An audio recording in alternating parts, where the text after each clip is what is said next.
Rick Kilby grew up in Gainesville, Florida, looking for shark's teeth, swimming in springs, and wading through swamps.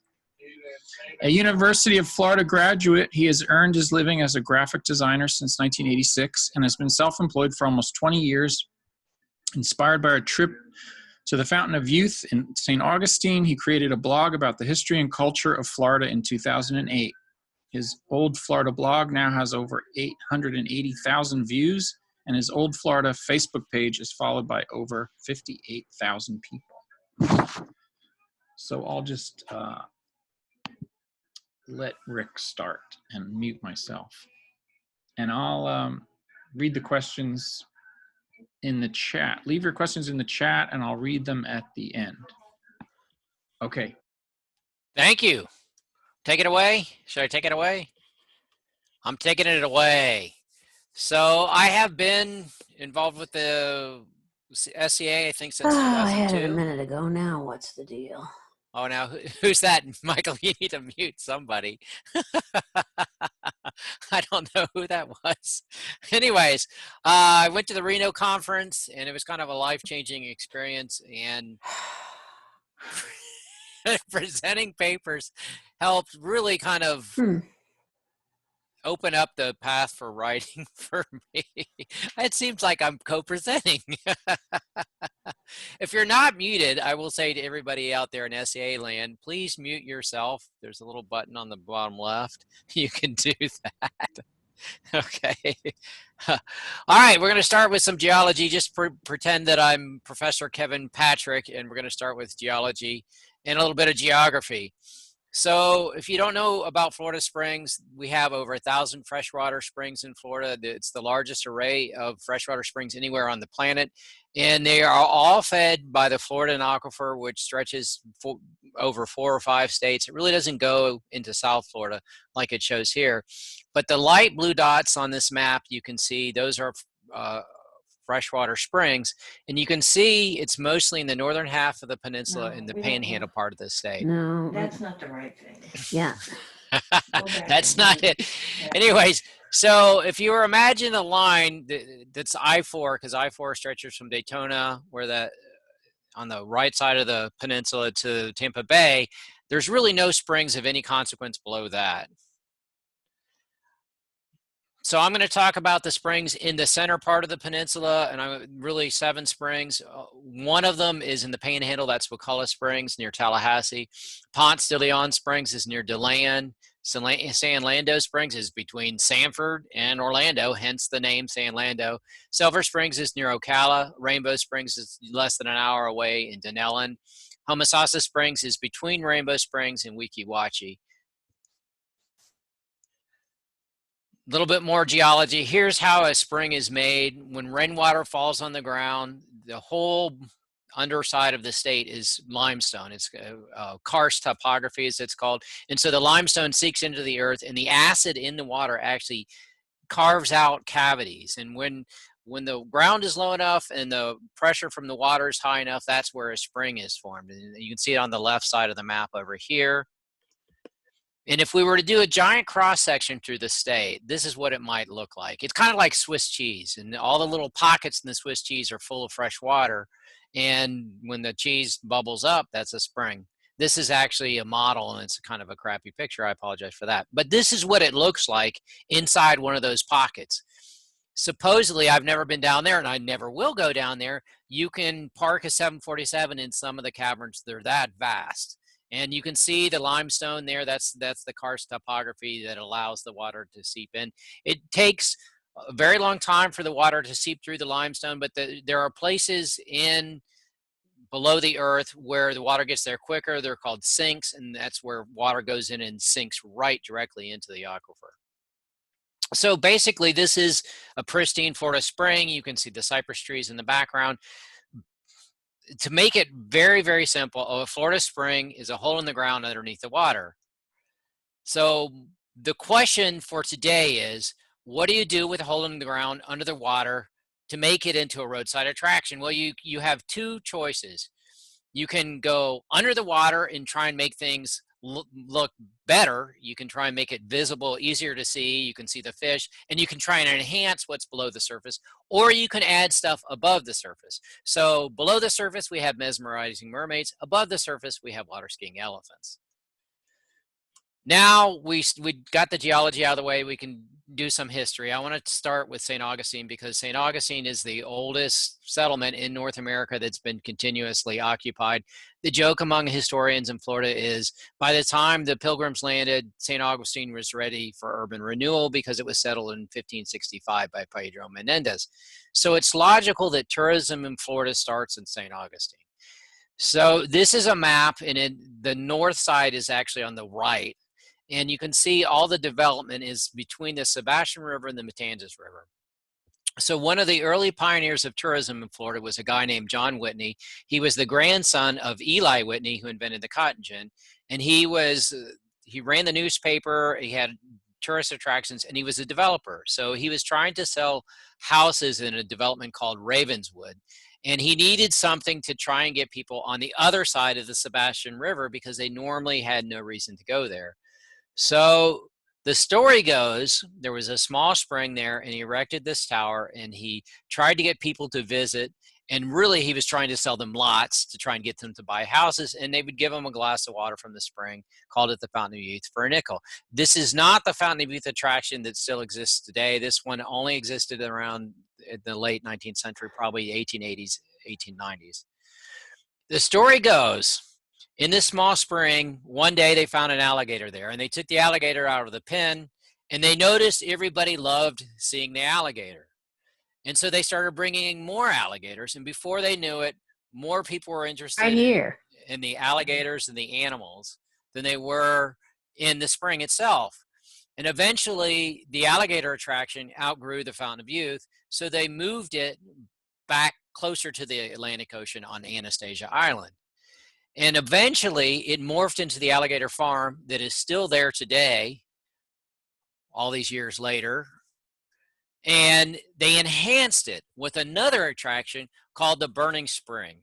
And the reason I'm showing you this is because I just love the innocence of it, because basically it was an artesian well. They drilled a well and they added gasoline and they lit it on fire. So everybody who came to the alligator farm was also lured into the Burning Spring. And it's one of the many instances where they have an attraction at a spring that's really not even a spring whatsoever. It's really just an artesian well. And that happened again several times throughout the state. I want to show you this map. Now, this map is definitely not to scale. And this is my big plug for my book, my new book over here on the left, Florida's Healing Waters. And some of the springs that are in my new book are written here in red along the St. Johns River. The St. Johns River is important, and you can see St. Augustine over here to the right, and that island there is Anastasia Island, because it has over 300 springs, and a lot of the springs that were promoted and developed there were medicinal springs where people came to take the waters. But it's also how you got to Silver Springs, and Silver Springs is the granddaddy of all springs attractions in the state. So to get there, you would land in Jacksonville. Jacksonville is very important in Florida's tourism history because during the Civil War, it was controlled by the Yankees. The Union Army controlled Fernandina Beach, the north, and Jacksonville. So when all those soldiers left, they knew about Jacksonville, and they came back in droves after the war. And it was the gateway to tourism. And you would get on either a sailing ship or a steamer in New York, and you would travel to Charleston and Savannah and eventually Jacksonville. And that's the mouth of the St. Johns River, which is the largest river in Florida. And from there, you can see all the little steamers in the river there. You would transfer to a riverboat. And the thing to do in the 19th century after the Civil War was to go up and down the St. Johns River in a big riverboat. And another important thing to note is that the St. Johns River flows north like the Nile. So when we say go upriver, you're actually going south. So this is a painting of the golden era of people getting on steamboats and traveling north or down the St. Johns River. And you would go to different healing spas along the way, make all these stops, but your big destination was Silver Springs. To get there, you had to go to Palatka, and Palatka was a town about midway between Jacksonville and Silver Springs, and you would transfer to a smaller boat. And people had to go to Silver Springs. It was what you did when you came to Florida in the 19th century. It was like going to Disney World now. You didn't come to Florida and not go to Silver Springs and go up the Ocklawaha River, because the Victorian tourists were in love with the sublime. They wanted that romantic, exotic experience. And you can see in this illustration on the right, there's all these herons and tropical birds and alligators and snakes and all that kind of stuff. The Victorian tourists were mesmerized by that. The other thing is the trip to Silver Springs from Palatka took 2 nights and a day. And you had to transfer to this smaller boat. And if you notice, the river boats in Jacksonville was a standard, almost like a big Mississippi River steamer, maybe a little bit smaller, but it doesn't have the paddle wheels on the side because the river is so narrow. You can see the tree branches and stuff would actually touch the sides of the boat as it went up the river. They had to put the paddle wheel back because the river is so narrow. The Victorian tourists loved it, loved it, loved it, and a big portion of the journey was at night. So they would build these big fires on the front of the boats. The passengers could get on the bow and look and see all the world illuminated at night, and this is what they would see, because alligators' eyes, when you shine a light on them, reflect, and the Victorian tourists were mesmerized by that. And there was a spiritual component, because it was almost like journeying through hell, and then in the morning you'd come out and you'd be in heaven, because the river opens up and there's this big spring basin, and the major springs of Silver Springs are right there in the spring basin, and you can see at least 65 feet to the bottom. The story goes you could flip a coin and it would go all the way to the bottom, and you could tell if it was heads or tails, because the visibility was that good. And another thing to note in this photograph, this is from the Library of Congress, from Detroit Publishing, is the rail car there on the left. I'll show you another view. The biggest spring would have been over also on the left side. It's called Mammoth Springs. And there are really about 20 springs in the Silver River that constitute Silver Springs. And here's a better picture. This is one of those Shorpy pictures that's been digitally enhanced. And you can see they built a hotel there. The story I've heard, I'm not sure if it's true, is that if you stayed there, they would have a little trap door in your room and you could fish right out of your room. And I don't think that's true, but it's a great story. They would have musicians there, and you could stay on the boat or you could stay in the hotel, and they have little rowboats you could go out. And the sign here says, take rowboats to see Boiling Spring and Ladies Parlor. They had little stories, and all the springs were named, and they still are today. The glass bottom boat people will tell you the stories about each spring. And this is where the glass bottom boat was actually invented. Supposedly, this is the first one. It was actually a dugout canoe where they just kind of put a window pane right smack dab in the middle. There's a lot of disagreement who invented the glass bottom boat and when it was invented, but it's sometime between the 1880s and the early, around the turn of the century. But this is in the museum in Tallahassee, the Florida History Museum, and they say it's the first one. So after that romantic era of taking a steamboat up the Ocklawaha River to Silver Springs, the steamboat age kind of ended. We got combustion engines. The railroad became more prominent, and then automobiles came, and that kind of ushered in the golden age of Silver Springs. And you can see people are much interested in more in recreations than that kind of sublime experience of taking a riverboat all the way up to the spring. You can see they're in their bathing suits, and you can see the cars parking there. And the golden age was brought on by a change of ownership. There was two guys, Ray and Davidson were their last names, and they bought it, and they were marketing geniuses. So they really put Silver Springs on the map. And for about 50 years, it was the #1 attraction in the state of Florida, if not one of the major, most visited attractions in the entire country. But there were a number of individuals who helped Springs grow and were responsible for them becoming such major attractions throughout the state. The first person I want to talk about is a guy named Newt Perry. He moved from Georgia to Tampa when he was a kid, and then from Tampa they moved to Ocala, and he loved to swim going back to his days in Tampa. So he would walk from Ocala to Silver Springs about 6 miles every day, and the owners saw this guy, and he's kind of barrel-chested. You can't miss him, and he was an incredible, remarkable swimmer. So they hired him as a lifeguard, and they had him teach people how to swim. And he was such a well-known swimmer that he became buddies with other great swimmers like Johnny Weissmuller, who was an Olympic swimmer. And he talked his buddy Johnny Weissmuller into bringing Tarzan into doing production at Silver Springs. So Tarzan finds a boy, Tarzan finds a son, was shot there, I think, at the very end of the 1930s. And they did about three to five different Tarzan movies at Silver Springs. But that was kind of the beginning of film production, which was an important part of the promotion of Silver Springs. It actually began with a guy named Grantland Rice, who was a big sports writer and did all these little short sports reels. He and Newt Perry became buddies, and he featured Newt in all these underwater features before Tarzan even got there. So there's this long history going through James Bond, and there were scenes shot there. Lloyd Bridges shot Sea Hunt there. Oh, that's Grantland Rice there on the left, or somebody shooting for Grantland Rice on the left. And Newt Perry was a real innovator. He set up all the underwater shots. He saw them in his mind. The whole thing was to create these scenes that looked like they were on land, and the water clarity was so great that people couldn't believe they were underwater. So they developed ways of doing that. I'll show you one where it looks like they're smoking, and it's really just they would take a big gulp of milk and release it in the water, and it looks like smoke. So there's Newt Perry on the right. He's there, and he's got an underwater housing. And this leads me to the next person I want to talk to is a guy named Bruce Mozart, who was a commercial photographer in New York City. He had a gig in Miami, I think, to shoot shoes. And he heard about the production, the Tarzan movie that they were filming at Silver Springs. So he diverted his trip, and he made his own underwater housing overnight. He welded a box together out of metal, and he bought an inner tube, and he stuck his arm in the inner tube and came up with all these great shots. And he never left Silver Springs. He became an icon. His entire inventory is now owned by the State Archives of Florida, so you can get all these images for free. If you want high res, they're like $10.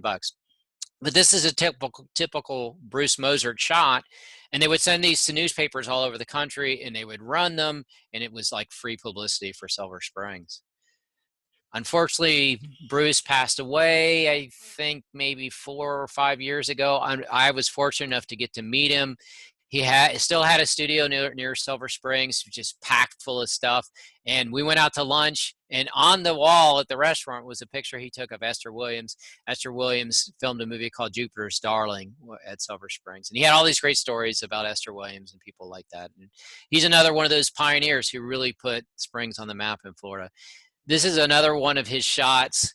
And the lady on the right is named Ginger Stanley, who was originally a mermaid at Weeki Wachee, and she came to Silver Springs and was one of his favorite models. And she's still alive today, and she's getting near 90, I think, but she lives down the street from me, so it's really cool. And so in the local museums, if we show Creature from the Black Lagoon or something like that, she'll come out and sign autographs, and it's kind of a big thrill.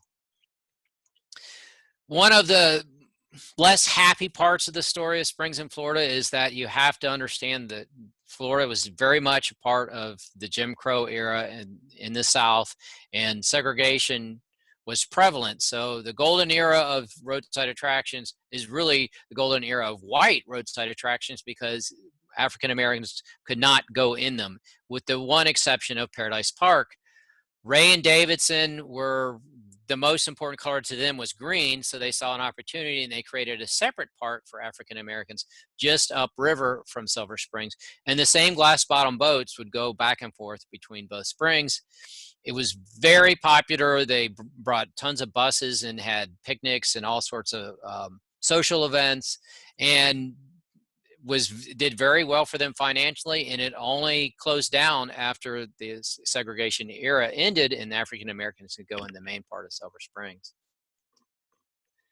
Another thing they did to promote Silver Springs was they were very much involved with roadside promotion. So there's tons of maps where Silver Spring kind of paraphernalia is on the cover, and you can see here this wonderful legend for this map with this diving girl and this great border. I love stuff like that, and 50s and 60s, and you can see this is kind of what it looked like during that era.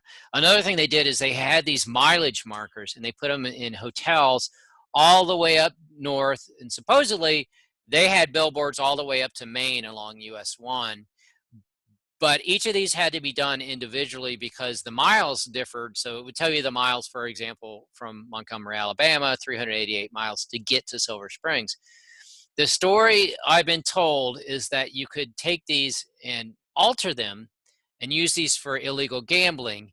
And that's why they started taking them out of the motel rooms. I have no idea if that's true or not. I've seen 3 of these in person. They're very highly collectible. This is the best one I've ever seen. You can see the silk screening looks brand new on it.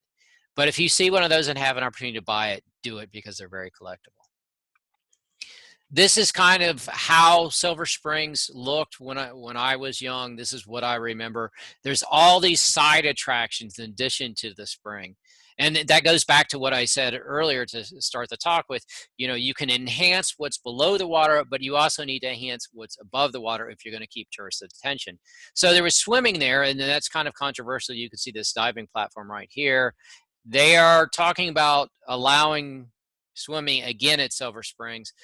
We'll see if that happens because it's kind of overrun with alligators, and that's not really a good combination. But you can see the pastel colored glass bottom boats. This kind of turquoise teal colored thing is an underwater observatory. This big A-frame is the Prince of Peace Chapel, which had all these carvings of the life of Christ. There was a car museum in the background, and then further down the road was Six Gun Territory, which was a Wild West attraction. That was my favorite place when I was a kid. I loved it, loved it, loved it.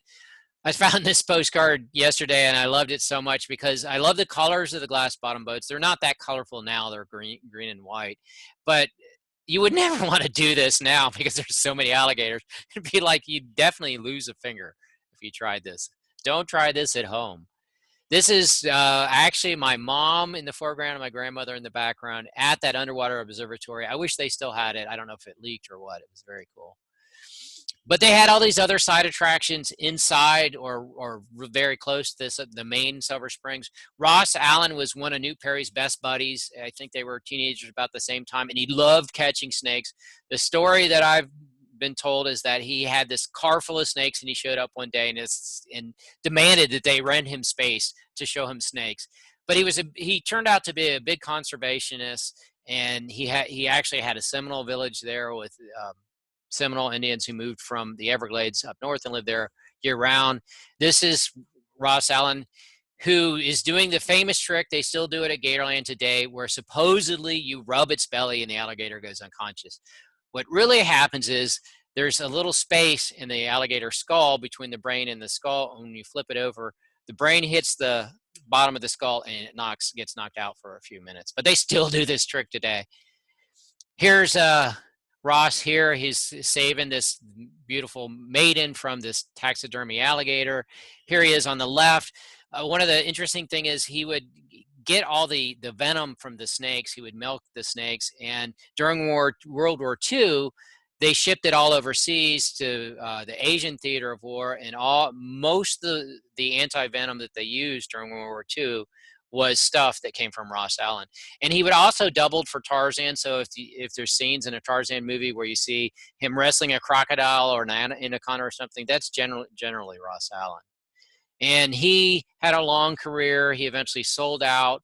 He opened up a couple of other animal attractions throughout the state, and then he was going to do this big honking one off I-75, and then he passed away. But he's a legend in Florida theme park history. If you went to the last SCA conference, you may have seen Tommy Bartlett's water skiing attraction there. Well, Tommy Bartlett also had a deer ranch at Silver Springs. And again, he had all these little side attractions. There was the North Pole there where you get a ride in a sled. And he also had my favorite, Del Mar the Dancing Bantam. And you could see it's just 10 cents. And you would put your little dime in there, and then the electricity would flow, and Del Mar the Dancing Bantam would dance because he was being jolted with electricity. Another one of my favorites was the Jungle Cruise, started by a guy named Colonel Toohey. Now, Colonel was actually his first name. He was not in the military. It wasn't a rank or anything. And he had this great idea of, in addition to seeing the natural wildlife, like the alligators and snakes and birds and stuff, let's bring in some monkeys and put them on an island, because they'll stay there forever because monkeys don't like water. Wrong. Monkeys can swim, and monkeys do swim. So if you go to Silver Springs today, there's a colony of about 300 to 500 monkeys living in the Ocala National Forest. This is one I shot, a photograph I shot from my kayak. They're very happy there. They're, you know, if the winter gets cold, they find ways to survive. They try and get you to keep a distance because they're known to have herpes that can be transmitted to people. And if you know about the history of viruses, as like we're going through now, they come from animals, and so it's good to keep a distance. But you can see them, and you can see them jumping around, and you can see babies. It's kind of a cool thing. So the attraction, it changed over the years. It was sold to ABC. Eventually they tried to be kind of like a big zoo, so they brought in these giraffes and grizzly bears and all that kind of stuff. I went kind of in the last days of its roadside attraction era, and it was kind of frightening because you saw all these animals pacing. They were very unhappy there. Can you imagine a grizzly bear being happy in Florida? And eventually they went out of business, and it became a state park. It's still a wonderful state park. It doesn't have any exotic animals. It's really just about the water and the natural grounds. And it's one of our newer state parks, so they're still kind of coming into being. A lot of the architecture there, the mid-century architecture, is still there. Wonderful place to visit. If you come to Florida, I highly recommend it. Our next stop is Ponce de Leon Springs, the one that's just outside of DeLand, and it was on US 17. Originally, it has this incredible long history. They pulled out canoes that are 6,000 and 8,000 years old. They were from the indigenous people before the Seminole who lived here in Florida. It goes back to the British period, when the 20-year period when the British ran Florida. It was called Spring Garden. But at some point, they decided, let's jump on the Fountain of Youth bandwagon and change the name to Ponce de Leon Springs. And for a very short period, they decided to try and operate it as a health spa. I don't think it really was a health spa other than just in marketing purposes, but they built this nice kind of Mediterranean revival style hotel, and they had a dance floor and a restaurant, and people stayed there. And at one point there was a steamboat stop, and people would get off the steamboat, and they also were very close to the railroad. But it really came into its own in the age of the automobile because it was close to US 17. And you can see how they transitioned from a place where you went to take the waters to being a place where you brought your camera and you took pictures, and you can see an automobile here. And they made a seamless transition to the age of the automobile and really became a full-on roadside attraction with all these different sub-attractions. They had a jungle cruise. They had a monkey island. I don't know if the monkeys got out there. I'm not quite sure. But the big thing is they had water skiing and a boat jumping show, and the little island where they used to jump over is still there. But they had the water skiing elephants, and they had not one but two. Oh, you can see the little boat jumping here, back here. They had trolleys, all that kind of stuff you had at a roadside attraction. So Sunshine Sally was named because she came from an attraction called Sunshine Springs. Queenie was different, and I had the opportunity to meet the lady here with Queenie. Her name is Liz Green, and she grew up at a animal farm in Vermont, I think it was, and she got this animal. There was a whole thing where she was on the Today Show, and she went to this pet store, and her dad said, you can have anything you want. And they were broadcasting this. And of course, they bring in a baby elephant. So she takes the baby elephant. They take all the seats out of the car and put the baby elephant in it and drive back to New Hampshire. And she grows up with this elephant. And every summer, they would come down to Florida and perform with Queenie the elephant. And basically the water skis were basically like pontoon boats. They're really not skis at all. They're connected. It's like the elephant walks on a pontoon boat. But Liz did this all through high school, and then when it was time for her to go to college, they decided to sell the elephant.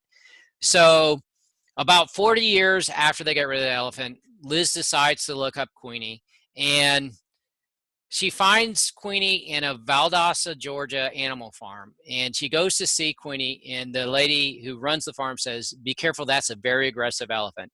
But Queenie remembers her friend Liz, and they were reacquainted, and they would see each other every year when Liz came down until Queenie passed away a couple of years ago. Just shows you an elephant never forgets. So here's what De Leon Springs looks like today. It's one of my favorite places in Florida because they have a small museum that kind of interprets the history. John James Audubon Park was there. Zachary Taylor, the president, was there. It's a remarkable history, very well documented history. But they have this mill. There was a plantation there at one point where they created a pool around the spring and used the water going through a little channel to turn a mill wheel. And this is a reproduction of it. But in this building, they have little griddles, and you go there and you make your own pancakes. And it is one of my all-time favorite places in Florida. You can see it's a very popular place, and it is a state park like Silver Springs. Now let's go up to the Panhandle near Tallahassee. Wakulla Springs never became big like some of the other attractions because it's just too far off the beaten path. You can see here on the right, this brochure, that's bragging about having a paved highway. It just shows you how remote it is. But in fact, it is, in terms of the water that flows out of the spring and the cave system beneath it, it is by far one of the largest springs there is. And it was owned by a guy named Ed Ball, and Ed Ball around the 50s and 60s, 40, maybe longer than that, was one of the most powerful men in Florida because he was Alfred DuPont's brother-in-law, and he had access to all that wealth. So he started a paper company.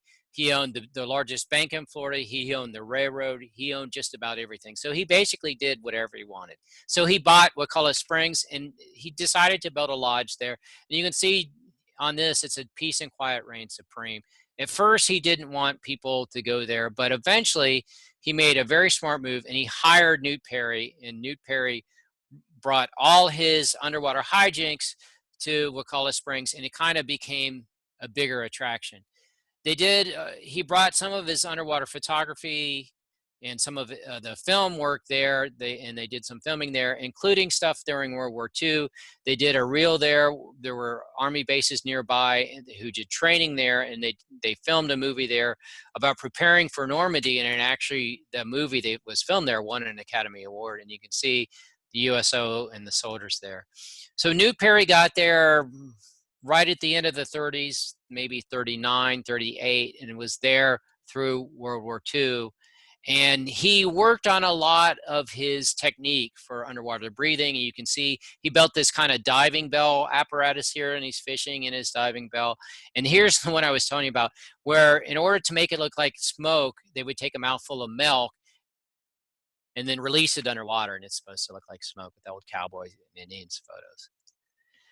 Another thing that was fortuitous that happened was during the war, they had this FSU, before FSU was the Florida State College for Women, and there was a club there called the Tarpon Club, and they were synchronized swimmers who would practice there. And Newt started working with them and doing this underwater photography, which really was kind of the predecessor to the Mermaids. And he learned a lot of the techniques that he would later use at Weeki Wachee at Wakulla. This is one of my favorite things. I would love to, if this boat still exists, it's like a big alligator. And these are it's the Tarpon Club and a couple guys. This was colored and later used for a postcard, but it's one of my favorite images of Wakulla Springs. The big attraction, though, they had glass bottom boats, was Henry the pole vaulting fish. For some reason, if they stuck a piece of wood down there, this black bass would come up and kind of swim over it, and some people said maybe he had parasites and he was trying to rub them off, or nobody knows why. But whenever they did it, it was frequent enough so they would promote the heck out of it. You can see this is from a postcard. Henry the pole vaulting fish was the big thing in Wakulla Springs. You can see why it never got really that big. You can see this water decal here with the Henry the pole vaulting fish. And so they had a jungle cruise, glass bottom boats. And this is the lodge that Newt Perry, or not Newt Perry, but Ed Ball built. And the lodge is still there today. It's a pretty wonderful place to stay. Again, this is a state park, and I highly recommend it. It's very quiet if you go in the winter. In the summer, it's mad. This is Grantland Rice and his kind of underwater film apparatus, and he didn't need an engine because he had Newt Perry. Grantland Rice said Newt Perry was the most powerful swimmer you ever saw, and so you can see Newt kind of pushing around this little boat thing.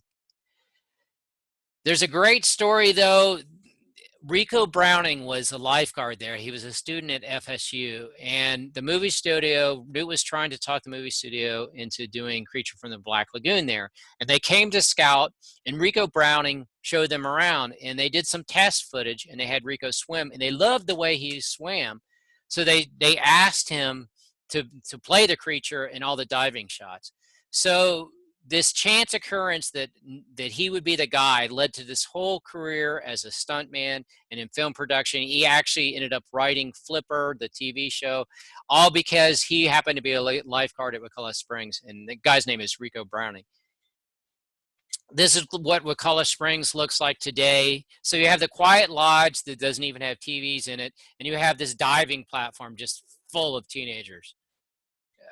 They don't have glass bottom boats anymore. Unfortunately, the water's not clear enough, so they can't do it. But again, it's a wonderful place to stay if you happen to be near Tallahassee. Back to Newt Perry. Newt Perry always wanted to have his own place, his own spring. He was getting tired of working for Ed Ball. And so he found this spring that was actually owned by the city of St. Petersburg and leased, and he leased it basically with a guy named Walton Hall Smith, I'm sorry, in the 1940s. And they opened up after the end of the World War II in about 1948. But this is an early shot of Weeki Wachee. It was really just for locals, a big swimming hole. This is the bathhouse. And they started doing construction to turn it into a roadside attraction. And the stories go, all the teenagers were pissed because they were losing their swimming hole. So Newt, being Newt, hired them all to be mermaids, all the girls anyways. And they had, mermen too. This is the original underwater theater.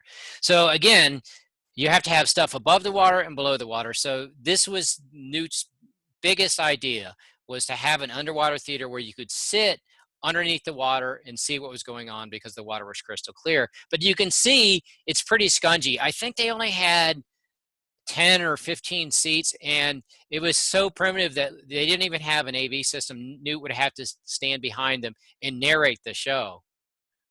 And here's kind of what it looked like from the other side, all these people gawking. But you can see that how clear the water is. I've heard the mermaids give talks, and they talk about how people wouldn't believe it was actual underwater because the water was so clear, and they thought their hair was just sprayed to stand up. But you can see there's an air hose. That was the big breakthrough for Newt, was the air hose. He didn't have that at the other springs. He had those diving belts and things.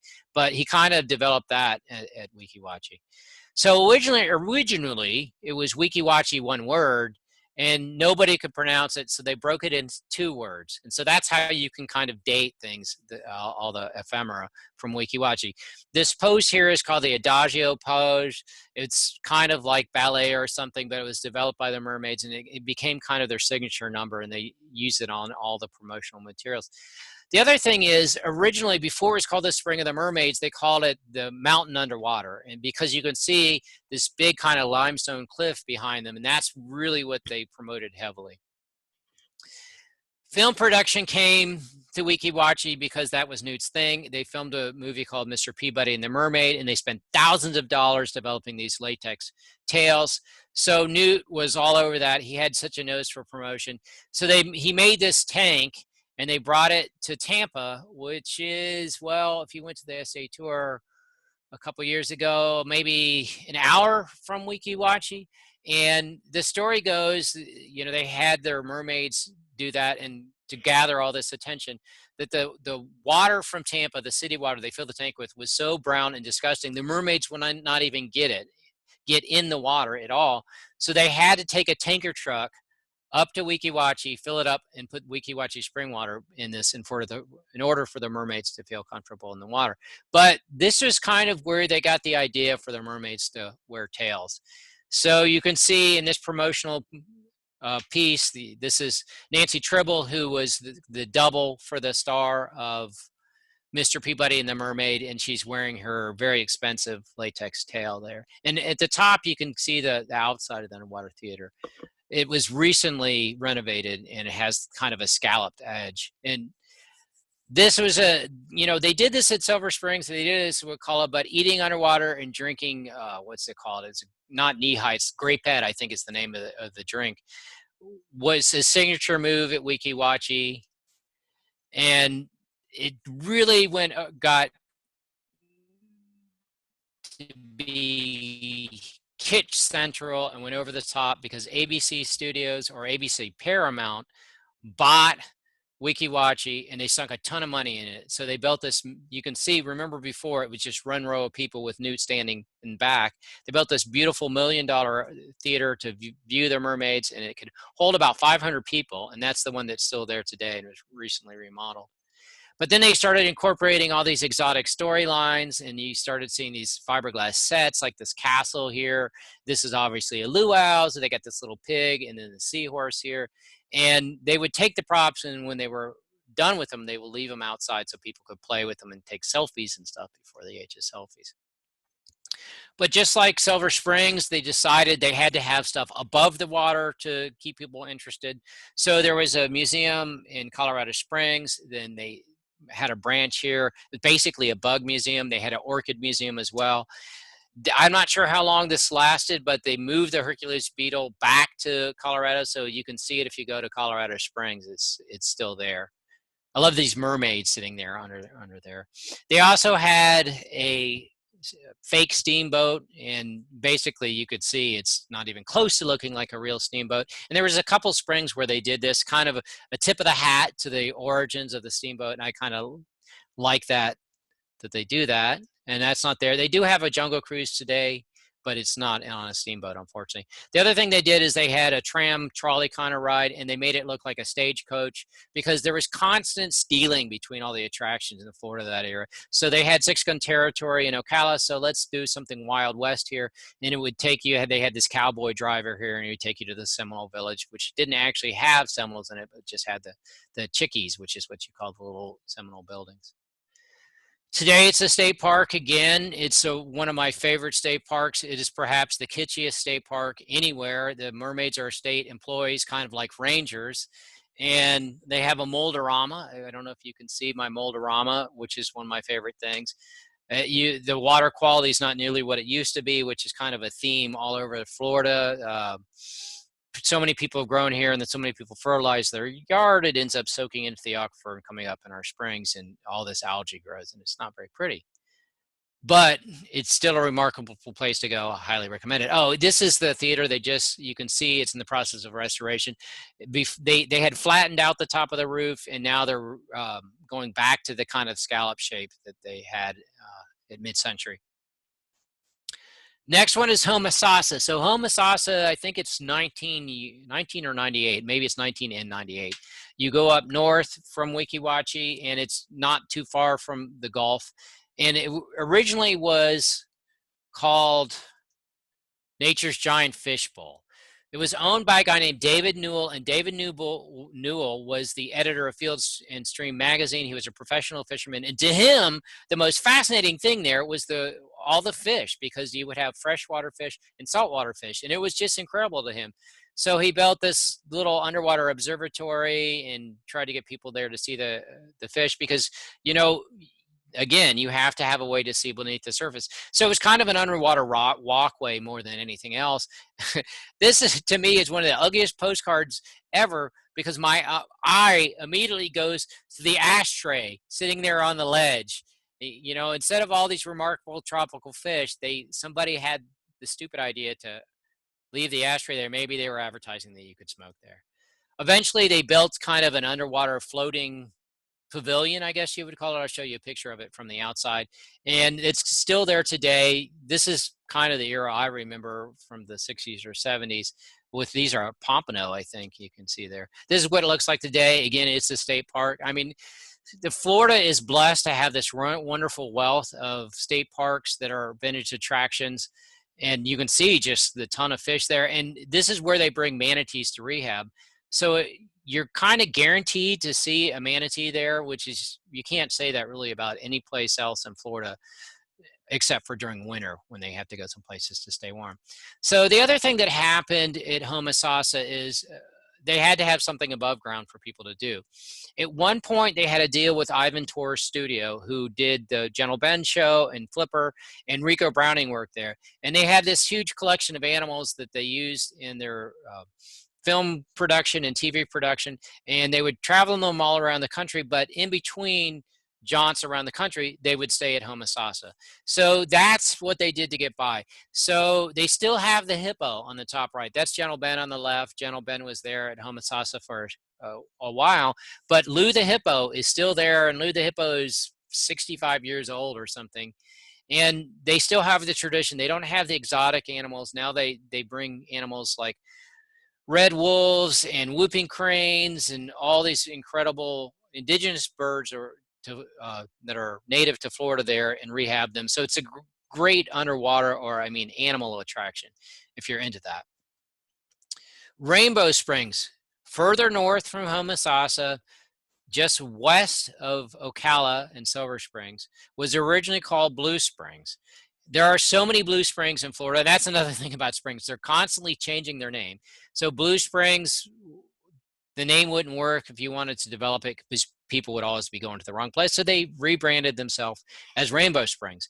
And they had glass bottom boats, but the big thing there that was unique was photo subs. And you can see they had these portholes. So you'd be 5 feet under the water, and it was a great way to move around and take pictures. And you can see that was the big attraction. They have a little film camera up here. You could see the animals or the underwater life just inches away as you moved around under the water. And here's what it looked like from the top. It's not really a whole lot to look at, but I wish they still had them. They sit there, the boats are still there on land, and they're rotting away and getting all rusty. And they talked about restoring them, but I don't think they ever will. I think they're too far gone. At some point, they had all these other animal attractions on the surface of the land. They had an aviary with all these birds. And to get around the park, they had this incredible monorail that looked like a giant leaf. And they had all these gardens, and you would actually go through the aviary where the birds were in this giant leaf. I remember this so vividly when I was a kid, and it was a lot of fun. Unfortunately, they were owned at one point by S&H Green Stamps, and then they got bought out by the Holiday Inn Corporation, who thought they were going to turn this into this big destination. They built a big hotel in Little Denellen, Florida. But this was right around the time when people started taking I-75 and getting off the blue roads. And it was also 1971, the same year Disney opened. So they invested all this money into this attraction, and before they knew it, it went out of business. And for years and years and years, it just got grown over and it ran wild. And they would have different volunteer groups come in and try and cut back in Florida, if you don't maintain your garden, it becomes a jungle overnight, seemingly. But it's a state park now. It's a wonderful state park. There's really not many vestiges from the attractions day, unlike some of the other parks. But in terms of flow, it has now replaced Silver Springs. The hydrology of the state has shifted. Has replaced Silver Springs as the #1 spring that bubbles up on land. In terms of volume, the #1 spring anywhere is one that bubbles up in the middle of a creek near the Gulf of Mexico. But on land, the biggest array of springs you're going to find is Rainbow Springs. And people love to get here, and they can inner tube all the way down the Rainbow River, and another great place to go. But very little vestiges of the roadside attraction era. One of the last springs we'll look at is San Lando Springs. This is pretty close to me, and it never really was more than a popular recreational spot. You can see on the map, they had a jungle cruise and some of the other things that places would have, picnicking, and they had a swimming pool. This is where all the locals in Central Florida love to go. And I in my blog, I did a couple blogs about that. People are always commenting, "Oh, I wish they had sold it to the state." But the thing is, this was always privately owned. You just paid $1 or so to get in there, and eventually it got sold to a developer. And they built houses all around it. So now it's in the center of a gated community. So this wonderful second magnitude spring is there, but you have to live there in order to see it. And it just goes to show you, not all of our wonderful springs are state parks. That there's a few of them that are only accessible to a select few. So I talked about Sunshine Sally, the water skiing elephant. This is how she got her name. Some guy at the very end of the 50s decided to build his own theme park near Sarasota and name it Sunshine Springs, even though he didn't have a spring. So he stole a whole lot of stuff from Cypress Gardens. He had water ski shows. He had all these little boat cruises. You could go through gardens, and he had water skiing elephants, of course. But it just didn't work. you know, it lasted, I think, 4 years, and it went out of business. But people tried to make money off the name, even though it was in the spring, and that still continues to this day. This is our newest spring in Florida. This is Disney Springs. So originally, I guess it's a nighttime dining, eating, shopping complex. Was called Pleasure Island, and then they called it Downtown Disney, and they rebranded the whole thing, and they built this artificial spring attraction throughout the whole thing, and they kind of themed it around an old Florida spring town, and it looks just like a Florida spring, and it's remarkable. But there's this bridge that goes across it, and you can stand there, and everything else at Disney is fake, and everybody knows it's fake, and they just have, you know, they don't think Star Wars Land is really Star Wars. They know it's fake, but for some reason, because people associate Florida with springs, they think this spring is real. And everything here is concrete except for the plants. They have cypress knees that are made out of concrete, and they all believe it's real, but it's fake, and that kind of drives me crazy. This is one of the newest state parks in Florida. It was privately owned springs on the Santa Fe River in North Florida. It's called Gilchrist Blue Springs, another one of the millions of blue springs we have here. To me, this is the prettiest spring in the state. So if I had a mission in life, I think my mission would be to try and get people to have that kind of Victorian sensibility again, where they were just thrilled by the exotic and the sublime of nature. And I love that we have preserved a lot from that roadside attraction era, but I also want them to look at our springs in a new way and kind of tap into the whole Victorian sensibility, that it's a remarkable, mysterious, romantic place. And I think this is a great place to do it. And that's it. I'm ready for questions now. Okay, well, there's a couple here. Let's see. Stephanie asked, what do you attribute to the loss in popularity for these amazing attractions? While there's still a nostalgic charm to these sites, they don't enjoy the same visitor numbers as they once did. Why? And do you think there's a possibility for a comeback, that maybe Americans are rediscovering the job of these kitschy roadside attractions? So the big thing that happened was I-75, I-95, I-4, and the Turnpike. You know, the traffic patterns change. And the other thing, you know, these aren't attractions that you can move. You know, you have to be accessible to a highway. And a lot of them, you know, the ones that became successful roadside attractions were close enough to the blue highway so that they could draw people there. You know, it was about 6 miles from the Dixie Highway to Silver Springs, but like De Leon Springs is right by 17. And, you know, that was very good until the interstate age. The other thing is, you know, it's really all about corporate theme parks now. Disney and Universal. Disney works very hard to keep people on their property. You know, it's self-contained. You know, you're lucky if you can get off their property whatsoever. You know, I live in Orlando. Disney is a world unto itself in the normal pre-COVID times, and there's very little interaction, and Universal is trying to be the same way. So you really have to work. For the normal tourist, really has to work to get off the beaten path and see these places. There has been kind of a renaissance in Springs because I think it was spurred by how cheap and available underwater cameras are. And so when I started my first book, I got this little point and shoot, and it was a couple $100, and you could get decent underwater photographs, and people started sharing this over social media. So everybody wanted these great shots of, you know, fish and people swimming and doing all the stuff that Bruce Moser did 50 years ago. They can do it with a point and shoot that costs $200. So people, you know, there's a group that started called Spring Hunters, and they had to cap the membership at 25,000 people. So if you look at Instagram and look Florida Springs, there's photos everywhere. So in terms of the natural springs, there's very, very, very high degree of popularity now. I don't know if the roadside attraction ones will ever come back to the degree they did. I think people's tastes have changed. You know, they want those simulator rides with the Harry Potter and all that kind of crap, I think.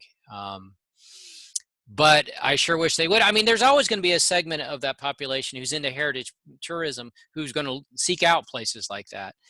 And, you know, they're good kind of half-day attractions. You know, I don't know that you could make a whole day out of Weeki Wachee, because really all there's an animal show, a boat cruise, and then the mermaid show. And so that's pretty much all there is to do. And it's, you know, it's kind of out in the middle of nowhere. Okay, well, next question. Are there alligators in the state park Springs? So there is a myth that people don't want to, the alligators won't go there because the water's so cold. That's another thing I should have told you. The water in Springs is usually around 72 degrees. There's a variance between maybe 68 and 75, 76, but for the most part, they hover around 72 degrees, depending on how deep an aquifer, you know, where it comes from in the aquifer.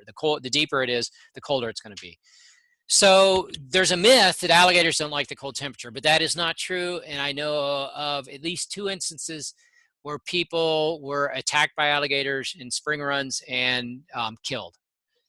So Floridians don't tend to get nervous about that stuff, because alligators pretty much in any body of water, you know, any fresh body of water you swim in, and we kind of learned how to accept that, but you don't want to be there at night.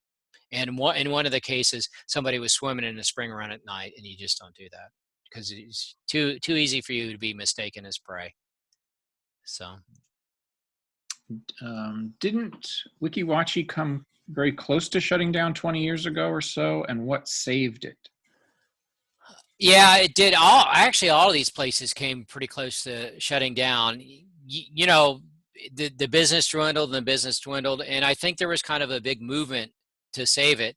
And I think the water management district, that, you know, all our water is kind of managed by 5 different water management districts, and the one there is called Swift Mud, which is an acronym for something.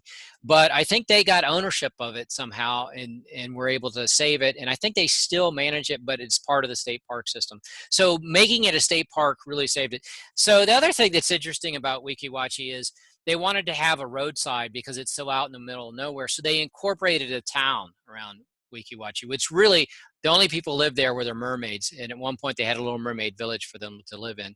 It was like population 50 or something like that. Well, the population has dwindled so that now there's only 9 residents of Weeki Wachee, the town.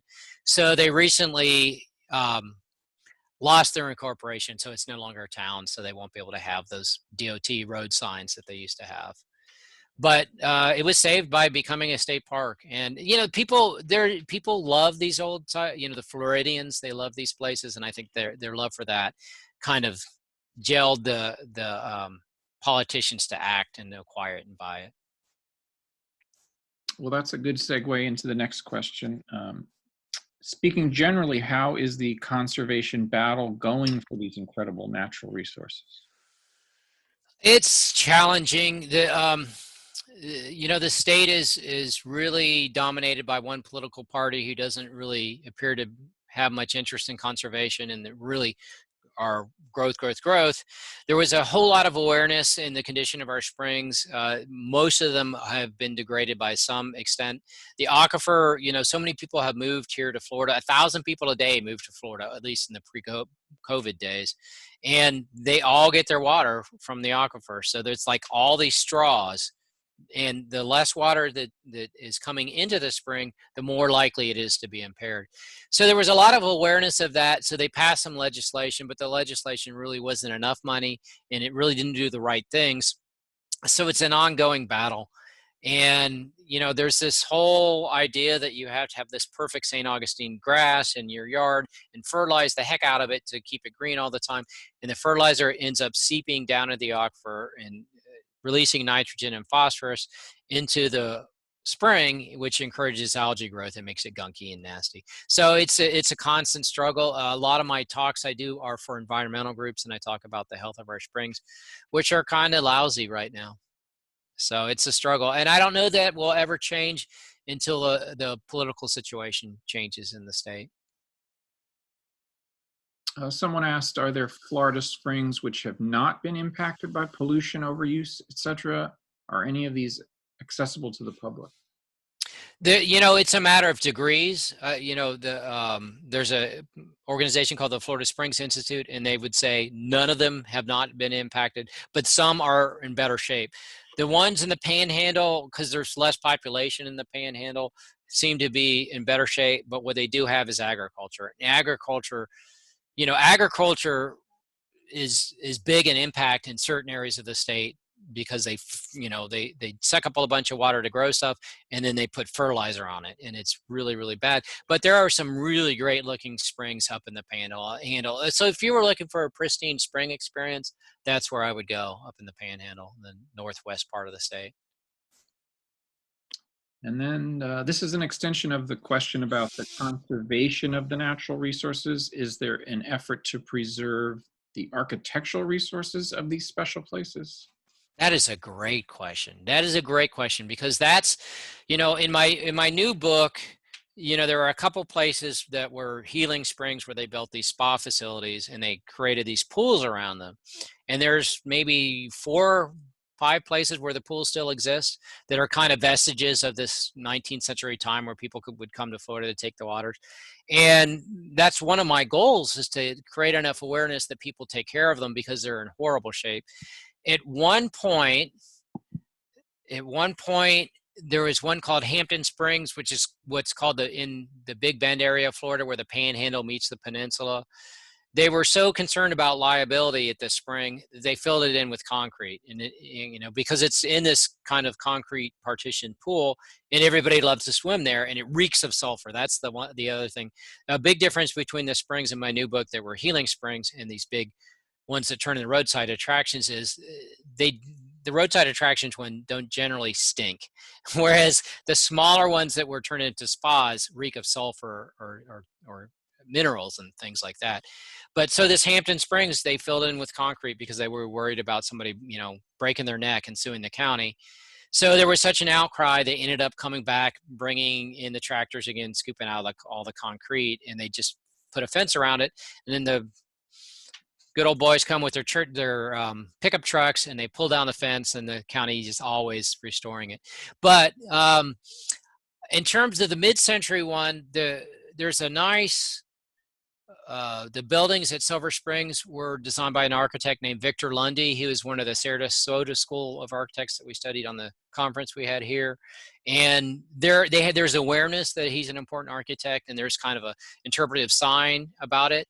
So that's being preserved. Obviously, the one at Weeki Wachee was just restored, but some of the best architecture no longer exists, unfortunately. And, things are constantly being remodeled, and so some of the good mid-century stuff no longer exists. But I wish there was a better awareness of the architecture there, because the built environment at some of these springs, I think, is kind of remarkable. Well, I just have a comment from Nancy. Thanks to Rick for his work to bring awareness to both the natural and cultural aspects of these fabulous places. Well, that's a great place to stop. Thanks, Nancy, for watching. If anyone wants to order my book, you can find it on Amazon or at a bookstore. If anybody ever goes to bookstores anymore, they have them in bookstores too. And I appreciate the opportunity to help out the SCA. I still think it's one of my favorite organizations anywhere ever. Well, thank you. Thank you, Rick. Well, and I also want to remind everyone, December 9th, we're going to have a special holiday presentation with some roadside Santas and things like that. Yeah, we're going to record this and post it on our website. Thank you. I think that's it. Thank you, everyone. I'll save the chat for you too. Okay, bye. Bye.